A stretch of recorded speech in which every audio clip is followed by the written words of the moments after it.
On behalf of Perth and Kinross Heritage Trust and the Perth City Heritage Fund, welcome to our second session of this year's Architectural Conservation CPD programme. Today's session is on historic shopfronts and is streaming live to you from our offices here at the A-listed Lower City Mills in Perth, where we look forward to hosting in-person sessions in the near future. If this is your first time joining us, then it's great to see you. We've been delivering Architectural Conservation CPD since 2018 to help make training in conservation theory, best practice and principles easily accessible. So we hope you find today's session of interest and helps encourage best conservation practice and sustainable futures for traditional and historic buildings. Now, in many ways, your speaker today needs little introduction, as her expertise on the history, design, maintenance and refurbishment of traditional shop frontages is widely known, recognised and appreciated across the sector. But having said that, I'm going to have a go anyway. So Lindsay is a chartered surveyor with a diverse academic and professional background in geography, valuation, surveying and building conservation. She's run her own consultancy business on historic shop conservation since 2009. And alongside that, she's also acting as manager for the Stirling City Heritage Trust. In 2006, Lindsay was awarded a PhD in building conservation, which focused on the conservation of historic shop fronts in Perth and Perthshire. She has and continues to be a fantastic advocate of building conservation and historic retail, delivering guided walks, contributing to Doors Open Days events, and authoring great publications on Perth's historic shopfronts and Scotland's shops. Now, with such a unique skill set and deep understanding of the importance of town centres and the vital role which historic retail buildings play, I can think of no one better suited to deliver today's session. So welcome, Lindsay, and I'll hand over to you. Okay. Right. Thank you, Gavin. That's great. Okay, I'll just start screen sharing. Okay.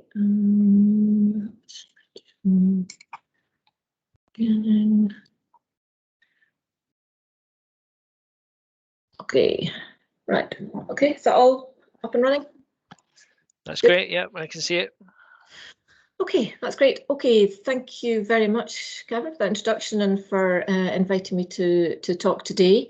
So it's been lovely to actually sort of revisit Perth, because I spend an awful lot of time in Stirling and I'm not in Perth quite so often. So it's been really good to sort of go back and visit and think about what's happened over, you know, the last few years and over 10 years since I actually wrote Historic Shopfronts of Perth, because it's obviously been a very challenging period for retail, and continues to be. So the Historic Shopfronts of Perth and Perthshire, really, I started my PhD slightly scarily almost 2 decades ago, so which is really quite terrifying. And through that, I looked at over 300 Dean of Guild plans. I studied Perth, Crieff and Comrie. I looked at how architects and shop fitters influence shop design, and also looked at design guidance. So, and when I finished that, I then went and got a fellowship with Historic Scotland, as were at the time, and studied right across Scotland, which Scotland Shops came out of. And then in, I think it was about 2008, 2009, Perth Museum wanted to do an exhibition on shops, and I worked with David Strachan at the Perth Heritage Trust to write the booklet. So that was the kind of start of my authoring, as it were, and it was really quite a small booklet, but I think it was the first time a lot of material had been pulled together. And I live in Perthshire, so I suppose you know, one of the reasons I studied it was because it was actually very local to me. But actually, as it turned out, it was a very fortunate choice, because there's so much archive material. There's fantastic Dean of Guild plans, and the Magnus Jackson photographic collection is amongst other photographic collections, in the museum and the archives are really quite outstanding. And there's a very strong influence of local architects in Perth, which I'll come on to. And there's really quite a, for the size of town, there's a lot of shops have survived that in similar sized places they haven't, and it's quite common. So places like Stirling and Dumfries, there's a much lesser survival of traditional shops than there are in Perth. So Perth's quite special from that point of view. And this photograph here on the right is just one of the Magnus Jackson collection, and the quality of the photographs is really quite fantastic. This is a decorators, and when I first saw this photograph, I didn't actually know what this was, but it's actually wallpaper hung up in the windows, and the shop front is actually beautifully decorated and painted. So this is the sort of quality of images that I used for my research. Just for those of you who are not so familiar with Perth, I just thought it'd be useful to have a little map of the centre, just to get sort of bearings, because I will be talking about different streets. So the historic, it's obviously a very ancient historic borough, and it has these two parallel streets, High Street and South Street, and St John's Place is where the ancient kirk sits. And in the late 18th century, there was additional streets put in, like George Street dates to 1771. St John's Street down here is 1801. But what is interesting about the structures is this sort of grid pattern, and in all of these streets here, there are small shops that survive, and the larger retailers, the national retailers, obviously sit along here, some in South Street, but they haven't sort of really got into these streets, and that's one of the reasons why, and also George Street and St John Street, why there's such a special sort of survival, I think.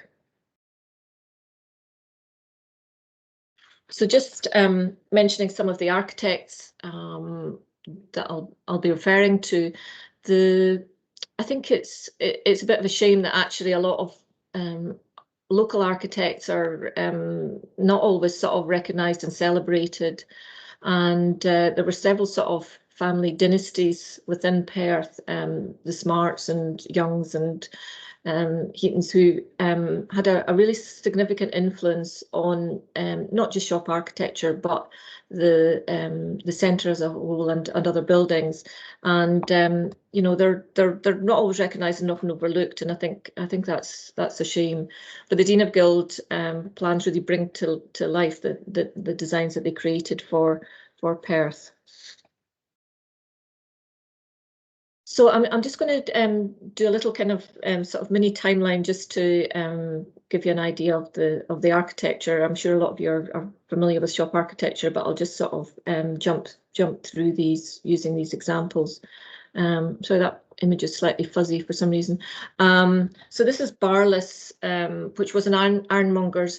The shop probably dates to around 1800, and I was thinking these photographs are really contrasting, because this one actually, the shop looks quite large, and then when you see it as it stood here, it actually looks really quite tiny, but very, very tall bows, which suggests probably 1800 or slightly, maybe up to 1810, something like that, and all the sort of lovely lettering on the building. Very narrow fascia, which is typical of that period, just when we're starting to see sort of formal shops being introduced, and they use this detail for the lettering, for the names, and the small paned windows, which was what was available at the time. This building was demolished, I think, probably the late 70s, and is now, I think it's Argos or something is sitting there, rather sadly.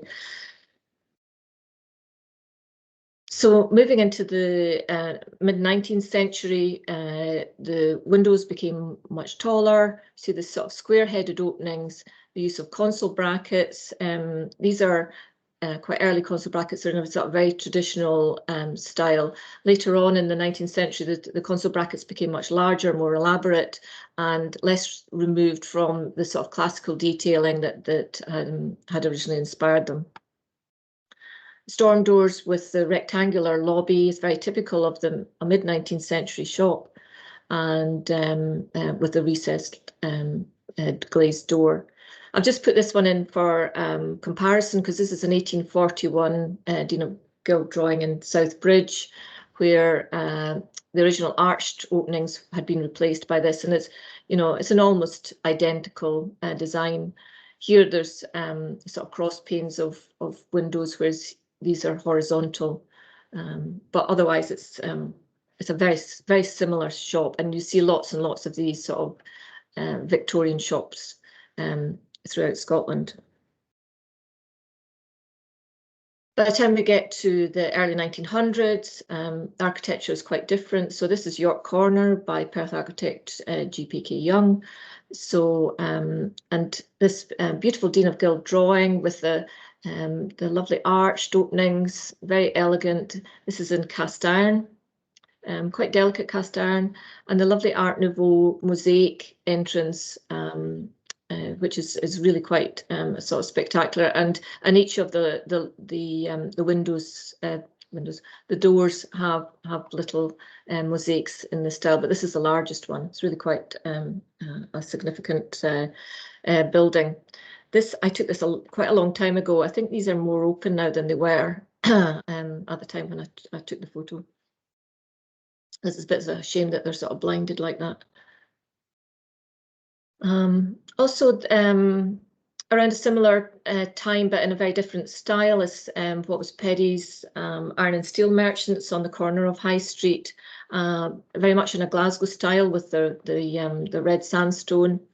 And this was purpose built for Peddy's, and it was by James Smart, and it's got this sort of lovely detailing in the windows, sort of very typical of Edwardian shops. When you see these sort of small paned windows, that's very much that period. The Peddy's moved out a few years ago, and it was all purpose built for them. So it's but it's nice to see that actually the bike station has moved in there. Because it's probably not the easiest premises that would suit everybody. And moving into the 1930s, this rather lovely example for Dan Taylor, Hatter and Hosier. This is done not by an architect, by a shop fitter, Donald Grant and Sons, who were very large Edinburgh shop fitters. So this is black vitrolite, bronze window frames, and etched glass here. And these are window screens, which are timber and very typical of the 1930s. You'll see these, you know, so they allow light above, but sort of block out so that you've got a display. This is a slightly angled photo, but I think it's probably been, the shop's been altered. Obviously, the lettering's slightly different. But nice shop gate there, and the concertina blinds you can just see here, which are not obvious in this. So either they changed the design, or these were put in later. This building no longer exists, or the shop front certainly doesn't. And I've just put in Woolworths as was, sadly no more. And this is a 1960 building, and sort of Festival of Britain sort of inspired with the sort of, you know, these sort of lovely bands. I really like this building. I know people have told me how they think it's really ugly, but actually I like it. This is now quite substantially altered. I think it's Next that's in there, and is it New Look or something like that? So I mean, it's great that it's been occupied. It's such a big building, but it doesn't have quite the same sort of aesthetic appeal that it did when it was fully occupied by Woolworths. So they're quite fragile, as I'm going to come on to talk about these sort of post-war buildings. So I thought I'd start with the kind of the bad medicine first, and talk about some of the losses. It's been a very, very difficult period for retail with the sort of crash in 2008, and obviously COVID has just impacted so significantly that there are many shops that have been lost, and particularly the sort of larger premises. So I just thought I'd just look at a few, but we'll not dwell on them too much because it's a little bit painful. So this has actually been altered quite a long time ago, but I just thought I'd put this one in because I suppose along the vein of Woolworths, these, this is not a particularly attractive building. You can see what the building looks like now, but the ground floor was really quite spectacular. Norwell's were a boot and shoe retailer with a number of outlets, and they'd been in Perth for a long time. This building must have been quite a substantial investment for them. But these sort of fish tank 1950s windows, this sort of huge canopy. This is probably green marble and black polished granite. So really quite spectacular shop. I love the lettering and the doors. It's absolutely gorgeous, and it's such a shame that it's been removed a long time ago. But the windows are also altered, and the style is very plain, but and it's easily lost, I suppose. So these were done by, and this was done by Heggie and Aitchison, who were quite a large Edinburgh shop fitters. And you'll sometimes see, if you look at blinds on Shopfronts, well, I look at blinds, maybe other people don't look at blinds. You see little badges, and quite often they'll see Heggie and Aitchison. This was another very sad loss, I have to say, which I was quite upset about at the time when it happened, which was a number of years ago. So this was, I believe, Marks and Spencer's, and it's around 1960. Really quite lovely marble, and it's sort of rippling across the street. And I really, really liked this building. Obviously, the ground floor wasn't great. But that was refronted a number of years ago for Primark, and I suppose this didn't fit with the Primark sort of look, if you want, and which I can understand, but it's, I'm sure the audience today will share my concerns for the sort of sustainability of ditching materials like marble, and which are perfectly serviceable and reusable, and it's just not a sustainable approach to be throwing these kind of materials in skips, really. But we have to balance what retailers want as well, but I think there are ways around that. And sadly, McEwan's closed, and I think this highlights that it's not just about the retail premises, it's about the jobs that get lost as well. And we mustn't forget that it's it's people's livelihoods are caught up with these buildings. And so I had a look around just last week, and this shop was an inherent part of Perth's history, been there since 1868 and survived a fire. And this was all refronted in the 1930s. And this is absolutely gorgeous shop front, and it was taken over by Beals, but ultimately proved unsuccessful. So the premises are sitting empty, and it is really difficult because you sort of think who will take on a big building like this. It was always quite a tricky building. Even as a shopper going around, navigating your way around. So I do hope that they find somebody for it, because it's such a fabulous building.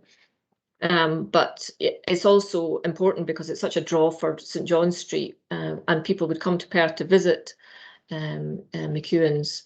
So it has a very significant knock-on effect.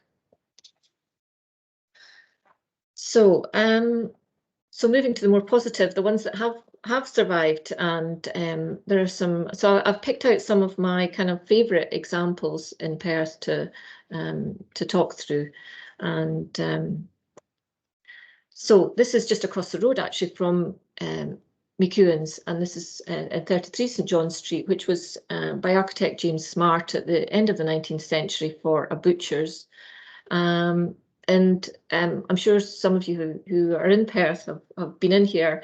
It was Chester's. I'm not sure if it's still Chester's actually, but it was Kynech's leather goods shop, and it's had different uses. And actually, it is fully tiled inside. We've got this lovely hand-painted mural by Mo & Co, and absolutely gorgeous tiles. So it's it shows that even though something has been designed for a butcher's, there's no reason why it can't be used for a completely different use. The shop has been altered externally, I think, but it's still there, and is a really fantastic example, because actually these sort of tiled interiors they're not very rare, but ones in such good example and good condition are rare. Also in St John Street, just further up at the other end, this is by the architects J.G. Young for Robert Ewing drapers in 1895. So similar date, but a quite different shop design. This has got cast iron, and it's like the similar design to the Hospital Street shop that I showed you quite early on in the talk. This is a very standard sort of Victorian style, and big, huge windows, and nice decorative console brackets and pilasters. A very robust shop, and these sort of shops are the ones that tend to survive, because the design is robust but also practical, and therefore people like occupying them. So so we don't. I'm not saying we don't have to worry about this kind of shop, but they have a robustness about them that means they tend to survive. This is Cairncross, the jewellers, very long-standing jewellers firm in Perth, and I think they are no longer owned by the Cairncross family, but I could be corrected on that. So this rather sort of unprepossessing design was what was drawn up by Eric Pollard and Co, the London shop fitters, in 1911. And I asked Mrs. Cairncross why they'd used Pollards, because I thought it was quite curious, and she told me that it was because they were a specialist jewellers shop fitters. So they would not only be able to design a beautiful shop front, but they would also be able to do showcases and internal fixtures that met the needs of the jewellers. So this is a very high-class shop front. We've got the mosaic with Cairncross in there, and the lovely gold lettering and the etched door. And you can see from this that it is the original door here. And this sort of very, very delicate sort of cast iron, and the bowed windows, or curved glass, sorry, which is quite typical of the Edwardian period, but did last through to the 1930s. The outside has been, or the fascia has been altered. I think this is partly to accommodate there's a roller shutter in here, which obviously is really essential for a jeweler shop. They need to have security. I'm obviously not a huge fan of sort of roller shutters and things like that, but for this type of shop, it is crucial. So that's a really nice surviving shop, albeit there have been some later alterations. And here we have South Methven Street with a nice part. I keep thinking I must get a better photograph without the ticket zone sitting in front of it. So this is an in and out arcaded entrance, very popular from the late 1920s through to the late 1930s. And I was sort of revisiting my PhD to find out the sort of numbers on this. And between 1927 and 1941, there were 19 applications for arcaded entrances in Perth. And this is the only one that survives. And it's not only the only one that survives here, but actually it's across Scotland. There are, absolute handfuls of these, because they're They were great when they had lots of staff who could fill these and sort the displays and keep them clean and all the rest of it. But they, you know, this is the most valuable bit of your shop, is the front of the shop. So if you give that up for, you know, sort of circulation space, if you like, you're losing out. So you know, and it's a lot to keep these all properly displayed. And they also found that unless they had a gate on, people would sort of loiter in here and not necessarily in a good way. So this is a lovely survival. It's got the sort of green marble, very typical of the 1930s, and also this sort of slightly historic looking glass, but this is actually 1930s style. I also think it's slightly incongruous with some of the other things that go on in 1930s shops, but it's that is a very common style. And here in Canole Street, this is designed by David Smart, the architect, and it's been occupied by Save the Children for quite a long time. So 1899, this small detail at the head of the windows, it's a very, very narrow clerestory, is quite common at the end of the 19th century. If you see that, sometimes the glass is coloured as well. And but what is interesting about this is the surviving British Luxfer prism stall riser. So these are specialist glass blocks that have got a sort of, they were prismatic glass, they called them. There's a sort of rib detail in them, and they directed light in a particular way, or predictable way, I think they would say, into a basement that was below. They're actually very rare, and so this is really quite a nice example. Once electric light came in, they were no longer wanted in it, and if the glass got broken, then obviously there'd be water going into the basement below. So they're often boarded up or removed, which is understandable, but it's a bit of a shame. But this one is actually in really quite good condition. So if you're walking in Canole Street, do have a stop and have a little look. And it's got a lovely tile threshold as well there. And Kerrigan's on South Methven Street. This is a really lovely little shop. It says sort of tobacconists, and I don't have a designer or architect. I suspect it's a shop fitter that's done this. So you've got this sort of frameless glazing, the bronze etched glass with a sort of wavy design, and it says confectioner and tobacconist just in gold lettering here. There's green marble. This is bronze. The sort of flush windows here, and the really fantastic lettering. So, and these sort of shops are incredibly vulnerable. Partly being a tobacconist as well, you know, they don't have the trade for obvious reasons, but just these sort of shops are not recognised often for the rare and important features that they are, and they're much less robust than, for example, some of the shops I showed you in St John Street.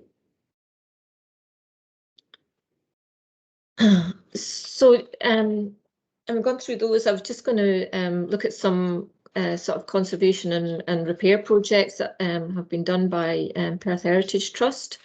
Working in Stirling, I work with the Traditional Buildings Health Check, and maintenance is a major issue. And I think I've certainly noticed over the last year that maintenance of shop fronts has really deteriorated, I think, with lockdown and shops not being occupied and people not being in town centres and there not being the money around.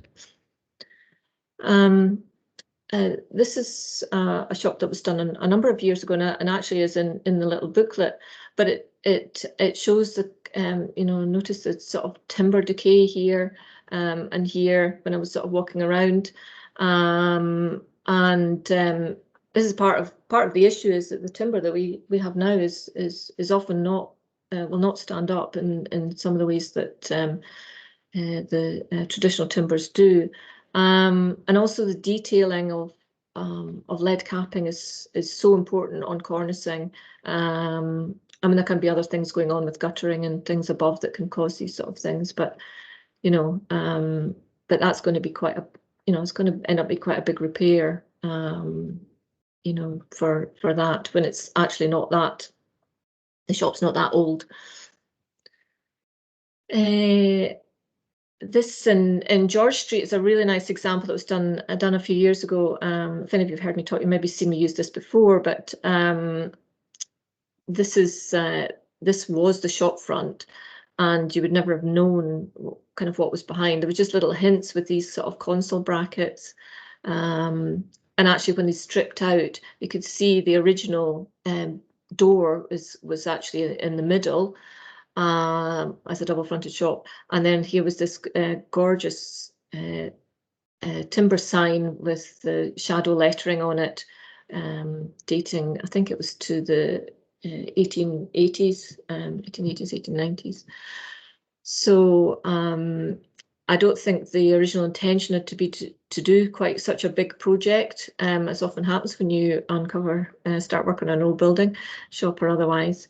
So there had to be a sort of rethinking of what was going to be done. So the archive plans and photographs came into their own. Luckily, there was an archive drawing for it. It's this one here. I think the drawing was actually not to do with the shop front, it was to do with other work in the building, but actually it just showed what was there. It's quite a simple drawing, but it was helpful. And then the photograph as well, just sort of helping to confirm what was going on in the street. And then it was redone and repainted importantly, the door maintained as recessed. And you know, really, when you compare it to this down here, what a fantastic project, and the difference that makes to that street and that tenement, you know, is really very, very significant, and is, you know, ends up being a very desirable shop. And these console brackets, I'm just going to point out, these are you know, very common throughout Perth. There's a very similar style of console bracket which must have been done by the same person, I think, because there's a sort of common theme, particularly in George Street. So I'm just going to talk a little bit about Dukers, which is you know, actually one of Scotland's most important shop fronts. And this is the little bow-fronted shop here, and this postcard which Mr. Duker has dates to 1918, and his family have owned this since 1911, which is probably why the shop has actually survived so long. So this was a photograph a number of years ago. The shop was so it's got a separate door, so it's got a bow front with an incorporated fascia for the name. Bow fronts are incredibly varied in style. This probably dates to about the 1780s, making it certainly one of Scotland's oldest shop fronts. And the sort of Gothic detail in the fanlight. And both fronts were not as common in Scotland as we might like to think. There certainly were much more common in England, and I think in Scotland there were not, but there certainly were very number of examples. I've shown you one earlier in Barlas. There were a number of examples in Perth. This is quite a shallow bow, but I think one of the things that's interesting here is that you'll often read that the astragals, the sort of polite face of the astragals, points outwards in shops. And that's because people looking in the window wanted to have the sort of decorative moulding on the outside rather than on the inside, which makes it quite awkward because you have to glaze from the inside. But actually, in this case, the mouldings are on the inside, and the outside you just see the plain putty. And you know, that's probably because the joiner at the time, that's what he was used to doing, and because he was doing houses. But when you there's a bow front in Edinburgh, and the lawn market, and it is the reverse. So these mouldings are on the outside rather than on the inside. But it's a slightly later shop. I think it's probably about 1820. So the shop was in quite a poor state of repair. There was large areas of putty missing. I think there was actually an astragal missing. The water was running down. There's quite a bit of substance in the building, so the water was sort of running down here and coming down, sort of bouncing off this alarm box, running down this side. It was sort of damaging small areas, and then there was quite a substantial area of rot on this bit of the sill. But there was really a sort of minimal intervention approach using a local joiner. So very small areas were replaced because that's all that was needed. You know, it would be totally inappropriate to do a wholesale replacement on a shop like this. But these were carefully spliced in, and the shop was repainted. And you know, it was really transformed. And Mr. Duker wanted it painted in black because he said that was associated with antique shops. I'm not sure how true that is, but that was his choice. And he wanted a board to cover up. So it's just actually a hardboard that's painted, but he wanted it painted with the window panes on it, so it didn't look like the windows had been broken when the shop was shut. So from a distance, it still looks like the shop's open. You know, it's a really, really important project, and not overly costly, because actually the repairs were quite small. But it's a really excellent survival. And I've put this one in. I'm not that familiar, and maybe Sarah Gavin can fill in details later if anybody's particularly interested in this. But this is a tenement project that was done by the Heritage Trust.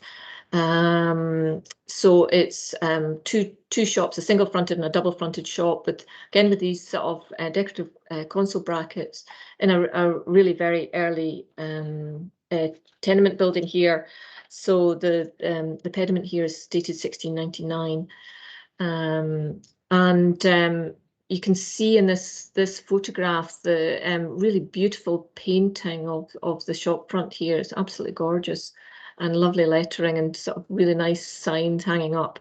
Really fabulous. But they weren't looking in great shape. So the tenement was excuse me, was renovated and restored by the trust and the shop fronts. This always makes me laugh because it's they've tried to fit it in here, and they've obviously had to truncate the console bracket when they've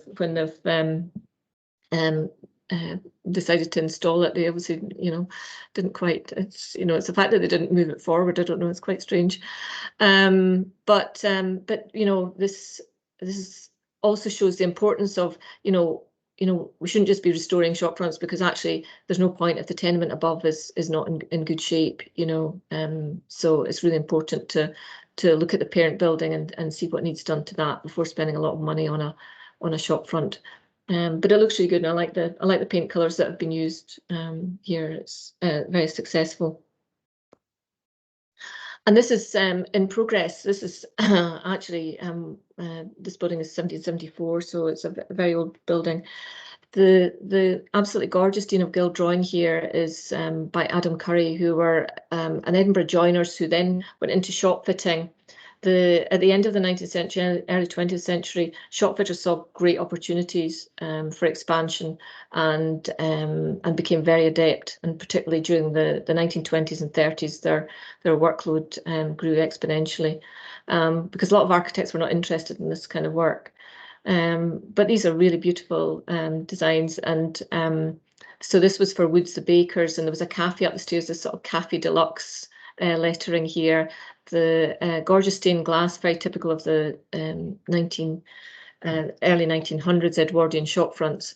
and it's just really, really beautiful shop, very much in the kind of temperance movement around that time. So cafes were very very popular and often associated with bakers. And it's being restored at the moment, so so I wait to see what's going on the ground floor, because this was it just last week. So there's been work done to the upper floors, and again maybe Gavin and Sarah can fill in on that. So just sort of finishing off, you know, sort of reflecting on that on the last sort of decade plus, and I was sort of leafing through some of my publications and books that I have, and I sort of had another look at this. And when I first started my research, this was the only book that I had, and this is for Bath. And if anybody's been to Bath, I mean, Bath shopfronts look nothing like Scottish shopfronts, really. But this was where I first learned all about shopfronts, because this was virtually all there was. But you know, I think we've come a long way, and we had the Talking Shops exhibition, which then toured across Scotland with a lot of the Cars projects. We've got a short guide now, and the Scotland Shops, which I wrote, and a lot of I think as a lot of information has gone out there and there's a lot more knowledge, local planners and cars officers have been a lot more confident about writing their own design guidance that is relevant to their area. So I think it's, you know, it's great what is out there now, and I think there's a lot more knowledge of what we need to conserve, and much better recognition, particularly of 1930 shops. I think 1950 shops are still, you know, a bit of a Cinderella design, but I think the 1930 shops are getting much better recognition. And certainly Perth, I think, has fared on the whole not bad. I think you'll see from my talk, there's a lot of key department stores have gone. Some have been reoccupied. But, you know, because of the work of the Heritage Trust, there's some really, really important shopfronts that have been conserved and continue to be conserved. And the recognition that actually shops are part of the solution, and you know, we really need to pay attention to the regeneration and conservation. But we do need to be really, really vigilant for shops of all periods. And I did a talk for the HSS, and I kind of pinched this slide from a talk from there, just because of the really scary situation that we're in retail, and this sort of turbocharge, you know, and the loss of jobs is absolutely phenomenal. It's just horrendous for people that work in retail, and really quite scary. But you know, I think you know, town centres are and human beings are nothing if not resilient. So you know, I think we'll come out of this, and there is a lot of talk that actually independent shops will come out of it better. But just as a little kind of you know, we need to be vigilant. You know, this was Barless window. After it was demolished, it went to Perth Museum, which is great because I got to kind of crawl all over it and study it. But you know, really, shopfronts, you know, museums are not places for shopfronts, because they can't. How can they display these kind of things unless you're somewhere like Beamish? What can you do with these huge windows? And you know, so we need to be very, very careful about what we get rid of and what we do with it, because you know, shops are not museum pieces. So I thought I would just finish with the dandy newbie and dandy boys, and just, you know, I think we need to learn from the past, from the architecture and design approaches that architects over 100 years ago took, because their approaches were often extremely sound. But we also need to have a pragmatic approach to shops and to retailers, and to work with retailers so that they can have successful shops that people want to visit and that work for the retailers. So so we need to cherish the very valuable, but also be pragmatic in how we go forward.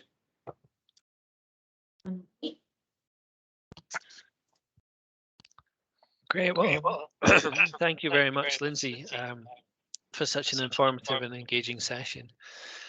I grew up in the city, and I thought I knew the ebb and flow of its changing retail landscape pretty well over the years. But there's certainly a load more architecturally that I'll be appreciating next time I'm out and about.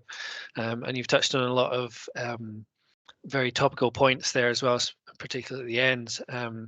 So on those notes and thinking about these current issues, I'd like to open up, if you're happy to take some questions.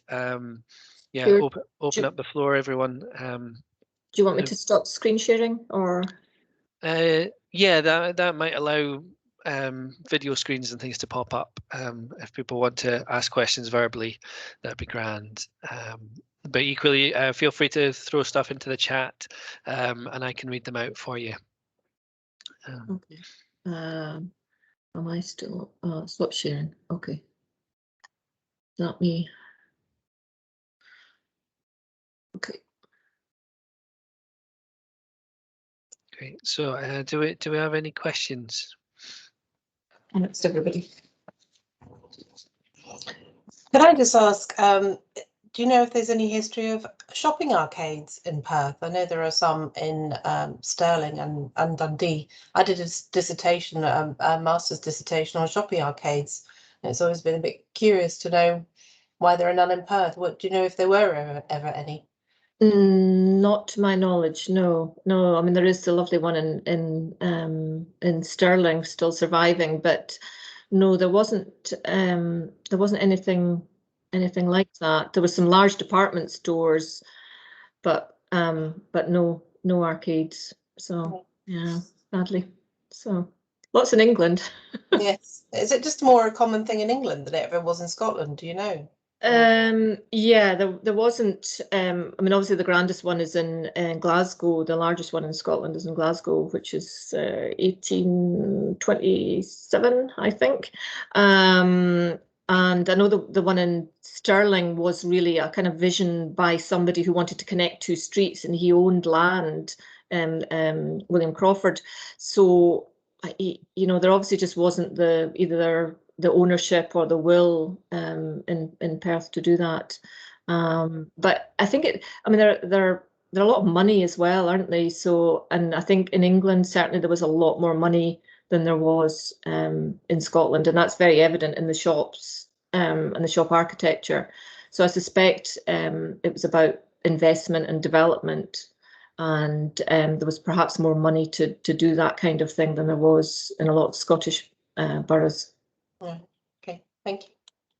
I mean, the Inverness example is it's a really nice case there. I guess in terms of, I suppose that maybe the winding nature of the design of the St John's Centre is probably the closest kind of emulation of the arcade. But yeah, it's a much later rendition, isn't it? And designed very much as a centre. But yeah, it's a curious one actually that Perth's kind of missed the arcades movement. Yes, yeah. Sarah.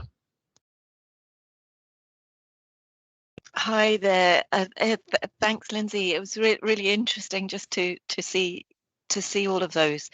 Perth's been looking quite sad the last few weeks when I've been in, with so many shops being closed, but one would hope that some of the older, smaller units might have a market edge on getting tenants back in and open again.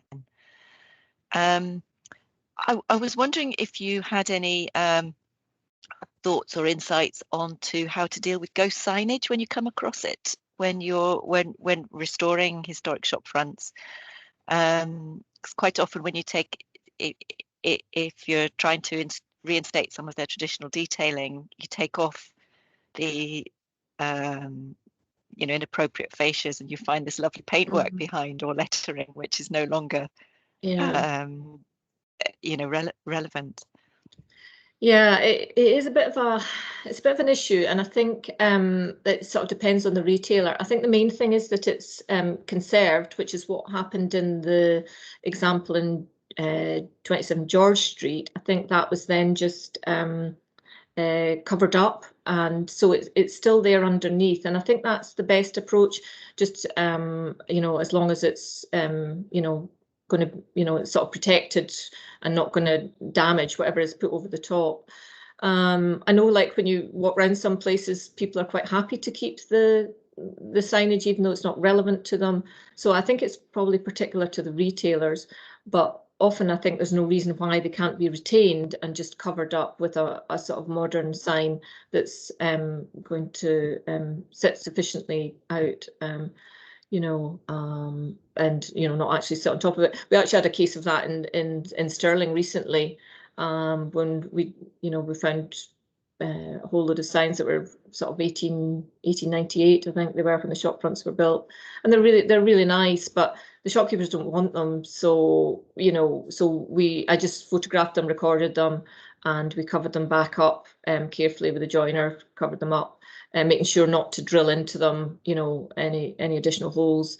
And then we're going to put some nice hand painted signage over the top, because I think it kind of goes back to what I'm, you know, was saying about being pragmatic for retailers. You know, some are very particular about the brand and how their shop looks, and while some might embrace a sort of older sign that says something Robert Hay on it or whatever, then there'll be plenty that won't. And I don't think we should force shopkeepers to keep signs from 100 years ago. That's not fair, you know. So we have to respect their business, but also, you know, keep what is there if we can.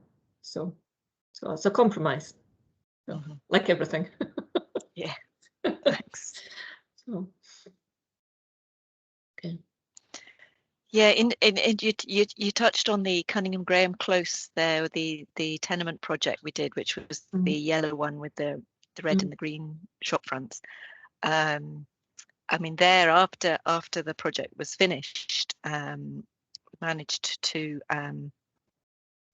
get two jewelers moved in to the two shop units. So actually there was quite I suppose a move up market with the tenants after it had been done. And in fact, one of them commented that they chose that as premises because they knew, even though they had to compromise on space, there wasn't very much workshop space. They were confident that because the tenement had been repaired, they weren't going to have a very significant ongoing repairing and maintenance issue with their lease. So just to reinforce your comment about needing to look at the whole tenement where possible, can really impact on the ground floor. And I think sometimes commercial leases don't always they're quite onerous, or they have been to date, and I don't know whether the COVID pandemic might force commercial landlords to reassess that. Yeah, often they have a horrible responsibility for the roof, you know, disproportionate responsibility for the common repairs, you know.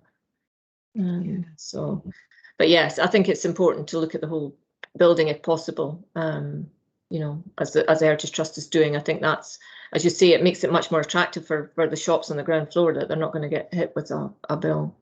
So, so yeah, that's good. Yeah, it's a nice project. So. I guess I had two kind of connected kind of comments, queries, I guess, but they've kind of come out as we've been discussing and going forward, you know, to do with the decline in the high street and what you feel the role that historic shop fronts in particular can play in sort of trying to regenerate and turn that around. I mean, I guess we got Sarah's comment there about the fact that they're smaller units, and the hope that they'll maybe encourage kind of smaller businesses, you know, to kind of reoccupy and populate it. So you've got quite an eclectic mix of different units. But I guess but then it also is kind of a segueing into the that challenge you're also talking about between like retaining a historic front, but not being too onerous on a new tenant coming in, and wanting to sort of deliver a new shop design, or in the case of a chain, perhaps a standardized design. So and I guess there's a set of breaks that you don't want to discourage new tenants coming onto the high street by putting too many conditions in place, for retaining historic fabric. But yeah, I mean, where do you feel the kind of line lies between these different kind of elements? Yeah, I think it depends on the shop front. I think there's some that like Dukers, that you kind of should be preserved at all costs, quite honestly, because it's such a rare and important shop front. I think there's others that you can compromise on.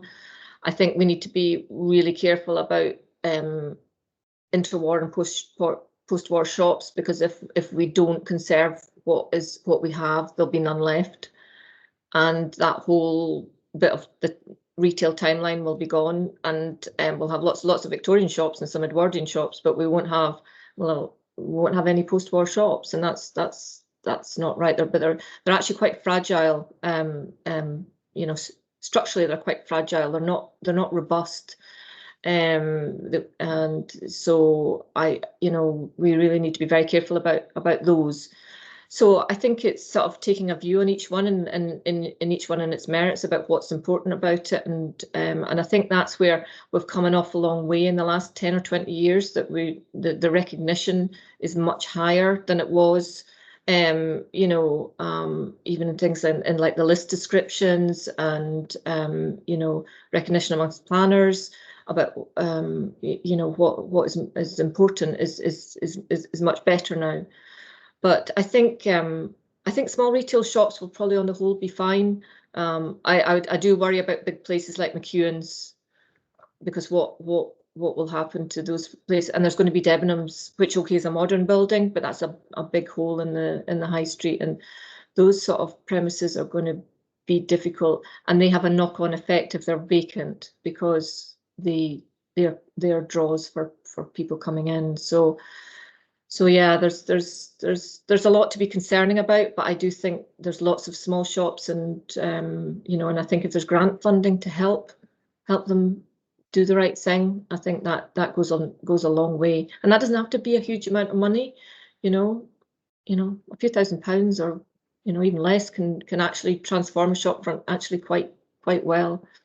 So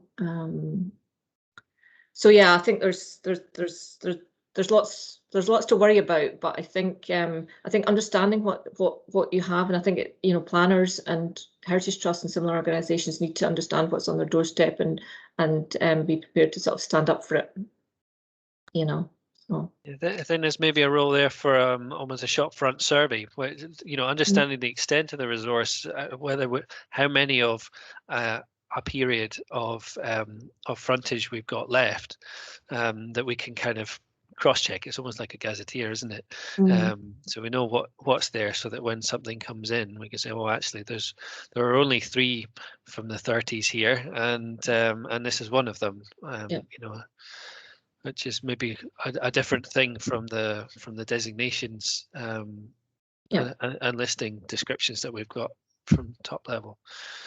Yeah, even a photographic survey. It's amazing how valuable some of these photographic surveys are. Even just somebody goes around with a camera and you sort of hang on to them.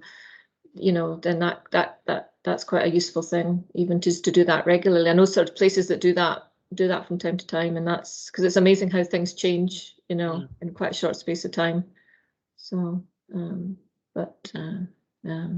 so yeah, it's definitely worth doing. I remember that was actually, we had that as one of the geography projects in advanced higher. And yeah, and then some of the standard grade ones too. And you're out photographing or drawing stuff in the city centre. I wonder where all those projects are, because there's probably quite a resource there. Sorry, David, you've got a question. Hi, Lindsay. David. Hi. Yeah, and it's great to hear. From the time of the little booklet we done all those years ago, that things have moved on well. But I noticed in that Bath example there was a kind of design guides element to that as well, which was kind of suggesting, because on one hand we've kind of got quite often modern, gaudy shop fronts with modern materials, etc., coming into what otherwise are historic shop fronts. What are the other kind of how do we best manage that kind of scenario? What, the sort of modern shop front? Yeah, approach? I mean, we can offer design guides. Can we offer design guides to say this is kind of what a Perth shop front should historically look like, or is it too varied over time? Yeah, I think that's quite difficult, because it'd be kind of, it's hard to be prescriptive, isn't it, on things. But I think there's, I think what has improved over the years is that there's a lot of local guidance that uses local examples, because, different, some places have very distinctive architecture, and that might be the parent building, as much as it is the shop fronts.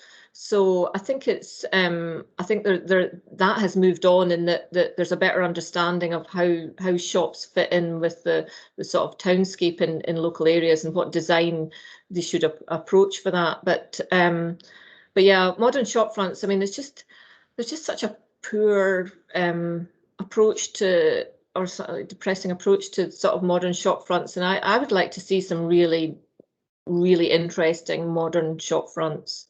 I think that's what's lacking. We have traditional shop fronts. We've got really, we've got lots we can look at, but what can we say in 50 years that was a shop front from 2000? We won't be able to do that. So I think architects, go out and design us some great shop fronts. So it's a lack of quality compared to what historic shop fronts were, really, both in terms of design and materials, kind of thing. Yeah, absolutely. Yeah. The materials is a big issue. Quality materials. Great. Many thanks. Okay, thanks, Dave. Well, I think that's quite a good point for us to draw today's session to a close.